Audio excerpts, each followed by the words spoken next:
আসসালামু আলাইকুম। এ দেশের মানুষের মধ্যে অনেকটাই মানবতা দেখলাম।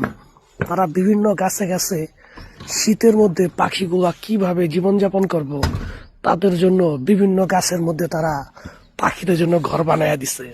আসলে এই জিনিসটা দেখার পরে আমার কাছে অত্যন্ত ভালো লাগছে যে মানবতা মানুষের মধ্যে কতটাই। তারা ইচ্ছা করে না করলেও পারতো, কিন্তু তারা যে চিন্তা ভাবনাটা করছে এটা কিন্তু অনেক মহৎ। আমি মনে করি আমাদের মধ্যেও যারা আছি তারা হয়তো এরকম বিভিন্ন গাছের আগায় বা ডগায় এইভাবে ছোট ছোট কাঠ দিয়ে ঘর বানায় দেই, যাতে পাখিগুলো জীবনযাপন করতে পারে। আপনি পাখিদের যদি খাবার দেন, আপনি সোয়াবের অন্তর্ভুক্ত হবেন, বিভিন্ন সোয়াব পাবেন আল্লাহর তরফ থেকে। অতএব এই ধরনের সোয়াবমূলক কাজগুলো করাটাই সবচেয়ে উত্তম। তারপর দেখেন তারা কিভাবে ঘরগুলা বানাইছে, দেখছেন? ওই যে দেখেন, একটু জুম দেই, বেশি কিছু কিন্তু করে নাই গিয়া। উপর দিয়ে একটা ছাউনি দিছে, আর এই পাশ থেকে একটা কাঠ দিছে, এই পাশে একটা কাঠ যাতে পইরা না যায়, একটা কাঠ দিয়ে আবার এটারে করে দিছে, লাগায়া রাখছে, কত সুন্দরভাবে দিয়া রাখছে, দেখছেন?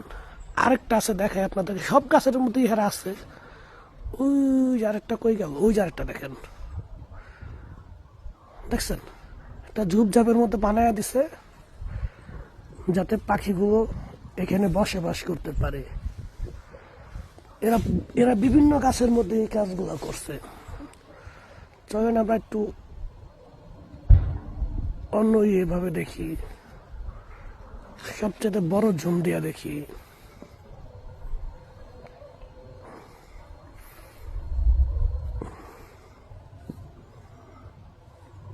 দেখছেন?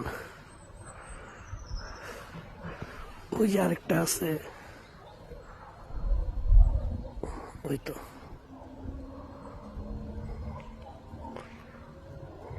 আসলে খুব ভালো লাগতেছে ভাই এইসব জিনিস দেখা। এই মানবতা আর এই ভালোবাসা অবশ্যই অনেক সম্মানের, অবশ্যই অনেক সম্মান। আরেকটা কুইজিন গাছ,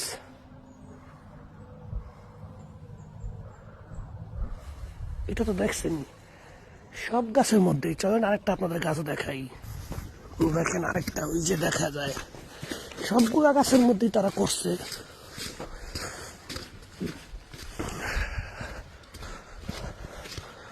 দেখছেন?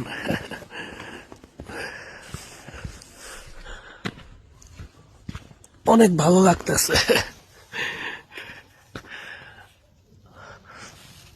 আল্লাহ তাআলা এদেরকে হেদায়েত করুক।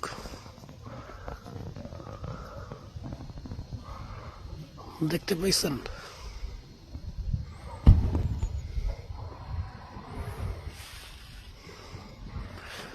আল্লাহ মহান, আল্লাহ সৃষ্টিও মহান, কিন্তু অনেকের মধ্যে হয়তো অনেক কিছুই নাই। সবগুলা গাছের মধ্যেই, এই গাছে একটা, ওই গাছে একটা, ওই গাছে একটা, আর এরকম ভাবে বানাইছে যাতে বাতাস, যাতে পাখিদের ক্ষতি না হয়, ওই জিনিসগুলো চিন্তা ভাবনা কইরা ওই প্রান্তরে তৈরি করছে। ওকে, বাই।